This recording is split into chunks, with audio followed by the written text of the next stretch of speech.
ബിസ്മില്ലാഹിർ റഹ്മാനിർ റഹീം വബിഹി നസ്തഈൻ അൽഹംദുലില്ലാഹി റബ്ബിൽ ആലമീൻ ഖാലിഖിസ് സമാവാതി വൽ അർദ് അൽ അലീം അൽ ഖബീർ അൽ ഖരീബ് അൽ മുജീബ് വസ്സലാത്തു വസ്സലാമു അലാ സയ്യിദിനാ മുഹമ്മദിൻ ഇമാമിൽ ആരിഫീൻ വസയ്യിദിൽ മുത്തഖീൻ. പ്രിയപ്പെട്ടവരെ, നൂർ മുബീൻ സെൽഫ് മാസ്റ്ററി കോഴ്സിൻ്റെ കീഴിൽ നമ്മൾ നടത്തുന്ന സൺഡേ ടോക്കിൻ്റെ അനുഗ്രഹീതമായ പുതിയ ഒരു അധ്യായത്തിലേക്ക് എല്ലാ മാന്യ സുഹൃത്തുക്കൾക്കും ഹാർദവമായ സ്വാഗതം. ഇന്ന് നമ്മൾ പറയാൻ ഉദ്ദേശിക്കുന്ന വിഷയം അല്ലാഹ് എന്ന സ്മരണ, വിചാരം, ഓർമ്മ, അതിനെക്കുറിച്ചാണ്. അപ്പോൾ നമ്മളുടെ മനസ്സിൽ എപ്പോഴും അള്ളാഹുവിനോട് സ്നേഹമുണ്ടാവുക എന്നുള്ളത് അടിസ്ഥാനപരമായിട്ട് ആവശ്യമായിട്ടുള്ള വിഷയം ആണ്. അപ്പോൾ അങ്ങനെ സ്നേഹം ഉണ്ടാകുമ്പോഴാണ് നമ്മൾ എപ്പോഴും ഓർക്കുക അള്ളാഹുവിന് നമ്മളെ പെരുത്തിഷ്ടമാണ്. അത് ശരിക്കും മനസ്സിലാക്കണം. കൂടുതൽ ആളുകളും വേണ്ട പോലെ ഗൗനിക്കാത്ത വിഷയമാണെന്ന് എനിക്ക് പലപ്പോഴും തോന്നിയിട്ടുണ്ട്. അള്ളാഹുവിന് നമ്മളോട് വലിയ ഇഷ്ടമാണ്. ഒരു ഉമ്മാക്ക് ആ ഉമ്മയുടെ കുഞ്ഞിനോട് ഉണ്ടാകുന്ന ഇഷ്ടം അതെല്ലാവർക്കും അറിയാം. അപ്പോൾ അതിനേക്കാളേറെ അള്ളാഹുവിന് നമ്മളോട് ഇഷ്ടമാണ്. അപ്പോൾ അങ്ങനെയാകുമ്പോൾ നമുക്കും അള്ളാഹുവിനോട് പെരുത്ത് ഇഷ്ടം. അള്ളാഹു കൂടെയുണ്ട് എന്നുള്ള വിചാരം, അത് നമ്മളെ നയിക്കുന്ന അവസ്ഥ. ഇപ്പോൾ കഴിഞ്ഞ ദിവസം നമ്മളുടെ സ്റ്റുഡൻസിൽപ്പെട്ട ഒരു സഹോദരി, അവർ പറഞ്ഞിട്ടുണ്ടായിരുന്നു, നിങ്ങളിൽ പലരും അത് കേട്ടിട്ടുണ്ടാകും, ഗ്രൂപ്പിൽ അവർ പറഞ്ഞത്, ഡ്രൈവിംഗ് ടെസ്റ്റിന് പോകുമ്പോൾ അവർക്ക് കയ്യിൽ പഠിച്ചതായിട്ടൊന്നുമില്ല, എന്നാലും അവർക്കൊരു വിശ്വാസം ഉണ്ടായിരുന്നു, അള്ളാഹു എന്നെ വെറുതെ ആക്കൂല എന്നുള്ള വിശ്വാസം. മനസ്സിൻ്റെ ഉള്ളിൽ അങ്ങനെ തോന്നിയാൽ അത് വലിയ അനുഗ്രഹമാണ്. അപ്പോൾ ആ വിശ്വാസം, അത്ഭുതങ്ങൾ ഉണ്ടാകുമെന്നുള്ള വിശ്വാസം, അതിന് അള്ളാഹു തുണയാകുമെന്നുള്ള വിശ്വാസം, ആ വിശ്വാസം അവരെ ആ ടെസ്റ്റിൽ വിജയത്തിലേക്ക് കൊണ്ട് ചെന്നെത്തിച്ചു. അള്ളാഹു അവർക്ക് ബറക്കത്ത് ചെയ്യുമാറാവട്ടെ. അപ്പോൾ ഇങ്ങനെ ഈ രീതിയിൽ നമ്മൾ അള്ളാഹു എൻ്റെ കൂടെയുണ്ട് എന്നുള്ള വിചാരം നമ്മുടെ മനസ്സിലുണ്ടാവണം. നിങ്ങൾ നോക്ക്, അങ്ങനെ ഉണ്ടായിക്കഴിഞ്ഞാൽ എനിക്ക് നിങ്ങൾക്ക് തരാൻ പറ്റുന്ന ഏറ്റവും വലിയ മോട്ടിവേഷൻ ഇത് തന്നെയാണ്. ഇതിനേക്കാളപ്പുറം വലിയൊരു മോട്ടിവേഷൻ വേറെ ഉണ്ടാവില്ല. അള്ളാഹു എൻ്റെ കൂടെ ഉണ്ട് എന്നുള്ള വിചാരം ഒരാൾക്ക് ഉണ്ടായിക്കഴിഞ്ഞാൽ അയാൾക്ക് മുമ്പോട്ട് പോകാനായിട്ട് പ്രചോദനം വേറെന്തെങ്കിലും വേണോ? നിങ്ങൾ പറ.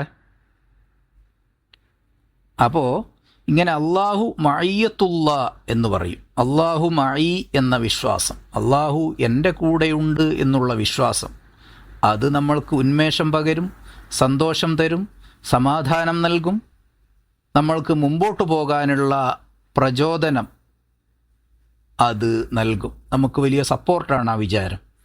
അപ്പം ആ രീതിയിൽ അള്ളാഹു കൂടെയുണ്ട് എന്നുള്ള വിചാരം വേണം.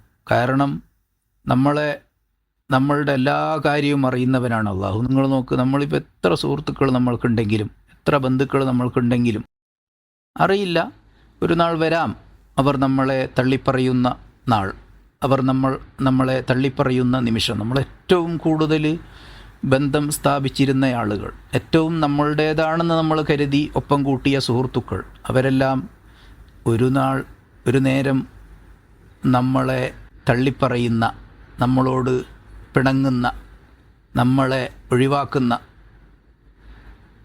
അങ്ങനെയുള്ള അവസ്ഥ വരാം. പക്ഷേ അള്ളാഹുവിൻ്റെ കൂടെ അള്ളാഹു എൻ്റെ കൂടെ ഉണ്ട് എന്നുള്ള വിചാരമായിട്ട് അള്ളാഹുവിനെ നിങ്ങളുടെ കൂടെ കൂട്ടുകയാണെങ്കിൽ അത് എല്ലാ കാലത്തും ഉണ്ടാകും.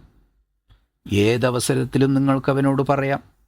അപ്പോൾ സാധാരണഗതിയിൽ ഇപ്പോൾ നമ്മൾക്കൊരു സുഹൃത്തുണ്ടെങ്കിൽ പറഞ്ഞു, അത് തന്നെ വീണ്ടും പറഞ്ഞു, അത് തന്നെ വീണ്ടും പറഞ്ഞു, വീണ്ടും തന്നെ അത് ആവർത്തിക്കുമ്പോൾ അവന് ദേഷ്യം പിടിക്കും. പക്ഷെ അങ്ങനെയല്ലാലോ. അള്ളാഹു പറഞ്ഞത് ഉദ്ഉനി അസ്തജിബ് ലക്കും, നിങ്ങളെന്നോട് ദുആ ചെയ്തോളൂ, ഞാൻ നിങ്ങൾക്ക് ഉത്തരം നൽകാം എന്നാണ്. അപ്പോൾ അത് എത്ര പ്രാവശ്യം അൽ ഇൽഹാഹു ഫിദ്ദുആ എന്ന് പറഞ്ഞിട്ട് ദുആയിൽ വാശി പിടിക്കുക, ഇത് നല്ല കാര്യമായിട്ടാണ് ദീൻ പരിചയപ്പെടുത്തുന്നത്. ദുആയിൽ വാശി എനിക്ക് വേണം പടച്ചോൻ, എനിക്കതില്ലാതെ ശരിയാവൂല ഇത് നിരന്തരമായി ഒരേ കാര്യം തന്നെ ചോദിച്ചുകൊണ്ട് ഇരിക്കുന്ന ഒരു അടിമ, അള്ളാഹുവിൻ്റെ ദാസൻ അല്ലെങ്കിൽ ദാസി, അവരെക്കുറിച്ച് ആലോചിച്ച് നോക്ക്. അവർ വലിയ മുത്തഖിയാണ്, അവരുടെ മനസ്സിൽ തഖ്വയാണ്, അവർ അള്ളാഹുവിൻ്റെ സമീപസ്ഥരിൽപ്പെട്ടയാളാണ്. അപ്പം അള്ളാഹുവിനോട് കൂടുതൽ എടുക്കാൻ ശ്രമിക്കുന്നതും അള്ളാഹു കൂടെയുണ്ട് എന്നുള്ള വിചാരം മനസ്സിൽ കൊണ്ടു നടക്കുന്നതും അള്ളാഹുവിനോട് ഒരു കാര്യം ആവർത്തിച്ച് ചോദിക്കുന്നതും ഒക്കെ അള്ളാഹുവിന് വലിയ ഇഷ്ടമാണ്. നിങ്ങൾ ശരിക്കും മനസ്സിലാക്കണം. അപ്പോൾ ഈ ബന്ധം അള്ളാഹുവുമായിട്ടുള്ള, ഇലാഹുമായിട്ടുള്ള, നമ്മുടെ സൃഷ്ടാവുമായിട്ടുള്ള നമ്മുടെ ബന്ധം, ആ ബന്ധം വളരെ കുറ്റമറ്റതാക്കാനും അതിലുള്ള കറകളെല്ലാം നീക്കാനും അള്ളാഹുവിനോട് കൂടുതൽ അടുത്തുകൊണ്ടേയിരിക്കാനും നമ്മൾ ശ്രമിച്ചു കൊണ്ടിരിക്കുക എന്നുള്ളത് വളരെ പ്രധാനമാണ്. ഒരു ഹദീസിൽ അങ്ങനെയുണ്ട്, അള്ളാഹുവിനോട് നിങ്ങൾ ഒരു ചാണെടുക്കുമ്പോൾ അള്ളാഹു നിങ്ങളോട് ഒരു മുഴം ഇങ്ങോട്ടെടുക്കും. അള്ളാഹുവിലേക്ക് നിങ്ങൾ നടന്നു പോയി കഴിഞ്ഞാൽ അള്ളാഹു ഇങ്ങോട്ട് ഓടിയെടുക്കും. ഈ രീതിയിൽ നമ്മൾ എത്രയാണോ ആക്ഷൻ എടുക്കുന്നത് അതിൻ്റെ ഡബിൾ അല്ലെങ്കിൽ അതിൻ്റെ മൾട്ടിപ്പിൾ ആയിട്ടുള്ള ആക്ഷനാണ്, സമീപനമാണ് ഇങ്ങോട്ടുണ്ടാവുന്നത്. അപ്പോൾ നിങ്ങൾ ശരിക്കും മനസ്സിലാക്കണം. ഇപ്പോൾ അള്ളാഹുവിനെ പേടിക്കുക എന്നൊക്കെ പറഞ്ഞിട്ട് ചില ആളുകൾ തെറ്റിദ്ധരിച്ചിട്ടുണ്ട്. ശരിക്കും അള്ളാഹുവിനെ ഇഷ്ടപ്പെടുകയാണ് വേണ്ടത്. പേടിക്കുക എന്ന് പറഞ്ഞാൽ അത് പാപങ്ങളിൽ നിന്ന് ഒഴിവാകാൻ വേണ്ടി അങ്ങനെ പറഞ്ഞു എന്നേ ഉള്ളൂ. അപ്പോൾ അള്ളാഹു നമ്മളെ കാക്കുന്നവനാണ്. നിങ്ങൾ ഒരാൾ പള്ളിയിൽ നിന്ന് നിസ്കരിച്ചിട്ട് പുറത്തിറങ്ങുമ്പോൾ അല്ലാഹുമ്മ ഇന്നി അസ്അലുക മിൻ ഫദ്ലിക് എന്നല്ലേ ചോദിക്കേണ്ടത്? അള്ളാഹുവേ, ഞാൻ നിൻ്റെ ഔദാര്യത്തിൽ നിന്ന് ചോദിക്കുന്നു, നിൻ്റെ ഔദാര്യം എനിക്ക് വേണം പടച്ചവനെ. ദിവസം ഓരോ നിസ്കാരത്തിന് ശേഷവും അവൻ പള്ളിയിൽ നിന്ന് പുറത്തിറങ്ങുമ്പോൾ എല്ലാം അങ്ങനെ പറയുന്നു. പള്ളിയിൽ നിന്ന് പുറത്തിറങ്ങുക, എന്നിട്ട് മേലോട്ട് നോക്കുക, ആകാശം കാണും, നെഞ്ചത്ത് കൈവക്കുക, അല്ലാഹുമ്മ ഇന്നി അസ്അലുക മിൻ ഫദ്ലിക് എന്ന് മനസ്സറിഞ്ഞ് ചോദിക്കുക. അള്ളാഹുവേ, നിൻ്റെ ഔദാര്യം എനിക്ക് വേണം എന്ന് പറയുക. അപ്പോൾ മനസ്സ് നിറയും, സന്തോഷമുണ്ടാകും, ബറക്കത്തുകൾ ജീവിതത്തിലേക്ക് വരും, കുടുംബത്തിൽ സർവൈശ്വര്യങ്ങൾ ഉണ്ടാവാൻ അത് കാരണമാകും.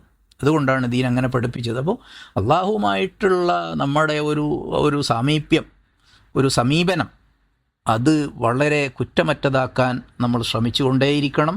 അള്ളാഹു എല്ലാവിധ അനുഗ്രഹങ്ങളും നമ്മൾക്ക് ചെയ്യുമാറാവട്ടെ, അതിന് നമ്മൾക്ക് തൗഫീഖ് നൽകുമാറാവട്ടെ.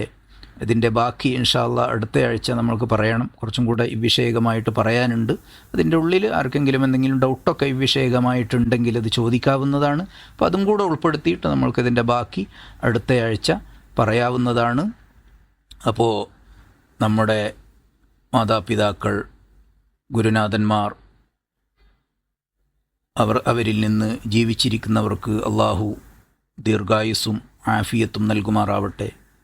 അവരിൽ നിന്ന് മരണപ്പെട്ടു പോയവർക്ക് അള്ളാഹു തആല മഗ്ഫിറത്തും മർഹമത്തും നൽകി അനുഗ്രഹിക്കുമാറാവട്ടെ.